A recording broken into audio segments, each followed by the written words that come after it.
Welcome back. Today on the deep dive, we are tackling what has to be one of the most chilling and statistically impossible mysteries in modern true crime. We're going into the source material on the Mary Morris murders. That's right. We're in the Houston area, October of 2000. Two women, both named Mary Morris, are brutally murdered just 3 days apart. It sounds like the plot of a movie, like a terribly clumsy contract killing.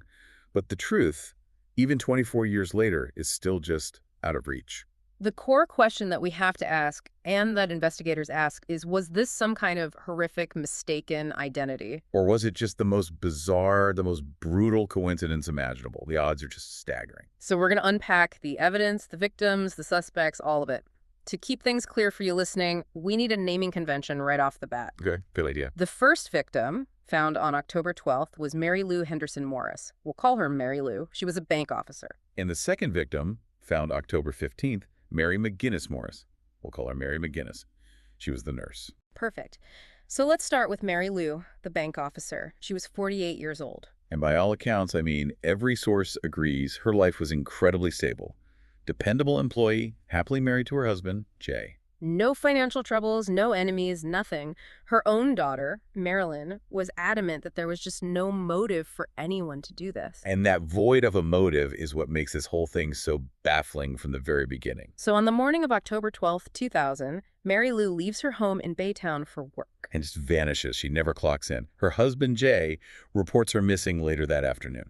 It's later that evening when an ATV rider in a remote field only about 3 miles from her house finds her car.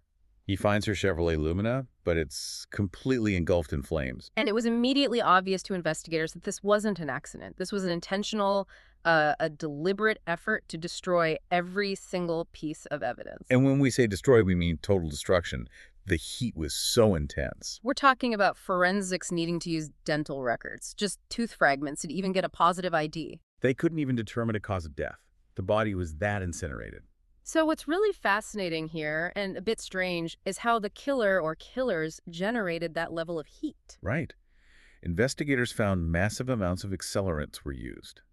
The fire burned the car literally down to its axles. But some sources point to a very specific detail, the possible use of horse manure. Horse manure, which can be used to maintain and really intensify the temperature of a blaze like that. And that detail, if it's true, it just shifts everything, doesn't it? It has to, because Mary Lou was an avid gardener. She used horse manure for her roses.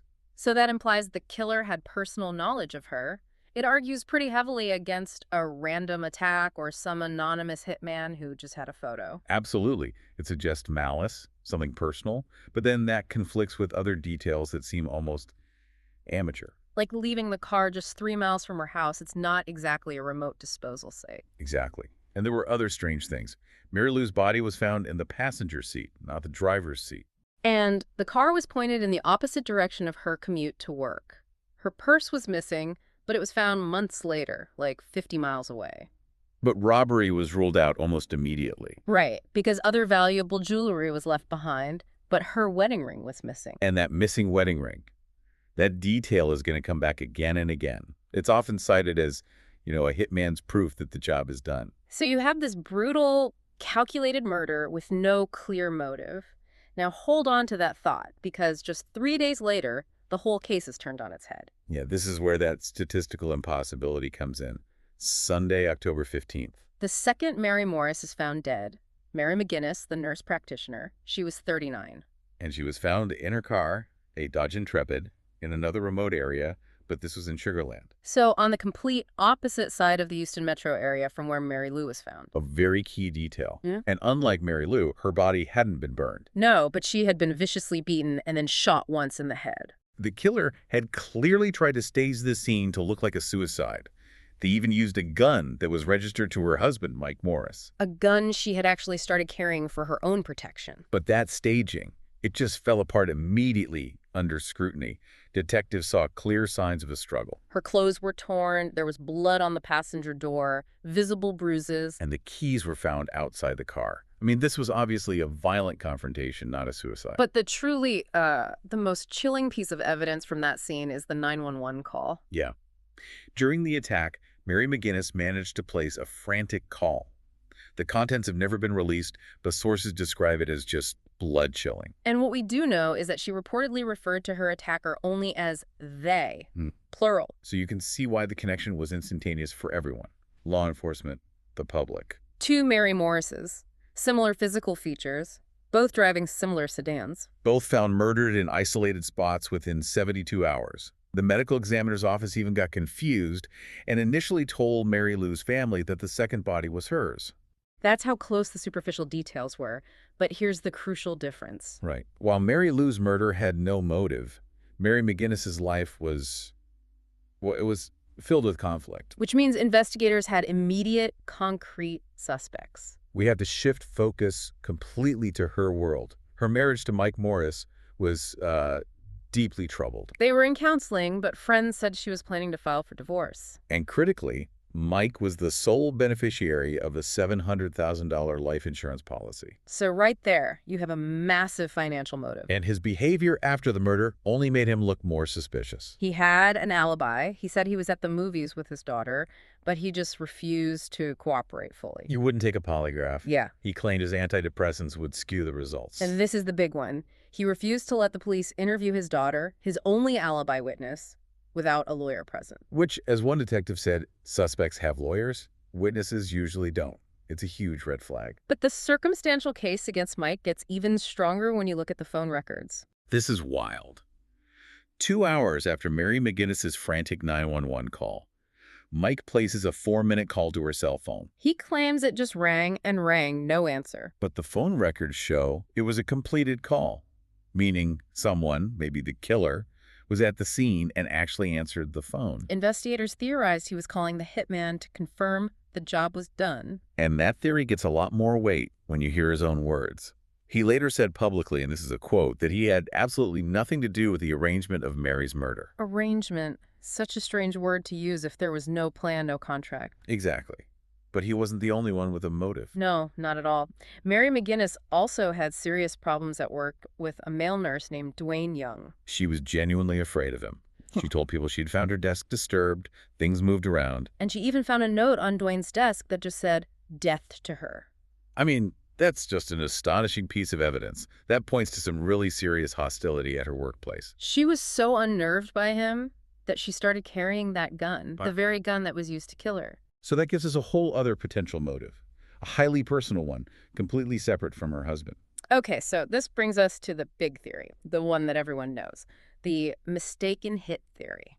The idea is simple. Mary Lou, the bank officer, was killed by mistake. By an inept hitman who was actually hired to kill Mary McGinnis, the nurse. And the evidence cited is the shared name, the similar looks, and that missing wedding ring from the first crime scene. Proof of completion. And this theory just exploded in the media because of one thing, an alleged anonymous phone call made to the Houston Chronicle. Right. Made between the two murders. And the caller supposedly said explicitly they killed the wrong Mary Morris. That one call cemented the link in the public's mind, made the whole thing feel like a solved case, just a matter of finding the hitman. And investigators, at least initially, saw patterns too. The efforts to destroy evidence, the fire, the staged suicide, and the remote locations, it all felt like a professional job. But this is where the easy narrative starts to break down when you really dig into the sources. The biggest argument against that direct link is just geography. Baytown, where Mary Lou was found, and Sugar Land, where Mary McGinnis was found. They're on opposite sides of Houston. We're talking a 25 to 45-minute drive depending on traffic.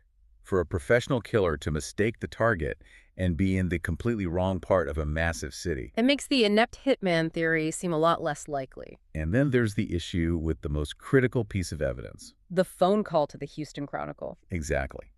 More recent deep dives into this case have involved reporters contacting the original Chronicle staff from 2000. And what did they say? They denied it. They say they have no record, no memory of ever receiving that critical wrong Mary phone call. Wow. So if that call, the sensational link that fueled this entire theory, is just misinformation. Then the police conclusion that this was a bizarre statistical coincidence suddenly gains a lot more weight, despite how incredible that sounds. So if we operate on the idea of two separate crimes, we have to look back at the other people of interest. In Mary Lou's case, suspicion did briefly fall on her husband, Jay, even though he was cleared. Her daughter mentioned some odd behavior. Like insisting on driving in a strange direction to find the burnt-out car and then scrapping the car really quickly after police released it. And then back with Mary McGinnis, you still have Gwen Young, the coworker. She had claimed she was being followed by someone she'd met through him. And despite the death to her note, he continues to insert himself into online discussions about the case, even years later. It's odd. The real tragedy here might be that the sensation of the link, the two Mary Morrises, may have actually distracted from the individual details of each case. With Mary Lou, the total lack of motive points to an incredibly effective killer who maybe had a personal vendetta and just covered their tracks perfectly. And with Mary McGinnis, you have two highly motivated suspects, the husband with the insurance policy and the angry coworker. The police had leads, but the headline, Wrong Mary, just overshadowed everything. No one has ever been charged in either of these murders, so the question we want to leave you with is this. If the murder of Mary Lou really was a separate, unrelated crime, did the killer of Mary McGinnis see an opportunity? Did they intentionally strike just 3 days later, knowing that the chaos and the focus on a botched hit would create the perfect smokescreen for their own very personal crime? When you remove that disputed phone call, you're forced to confront the possibility that two different calculated killers were operating in the same city, days apart, and their victims just happened to share a name. It's a mystery that just defies all resolution. If you have any information on the murders of Mary Lou Morris or Mary McGinnis Morris, please contact Houston Crime Stoppers at 713-222-TIP-PE or the Harris County Sheriff's Department Homicide Division at 713-967-5810.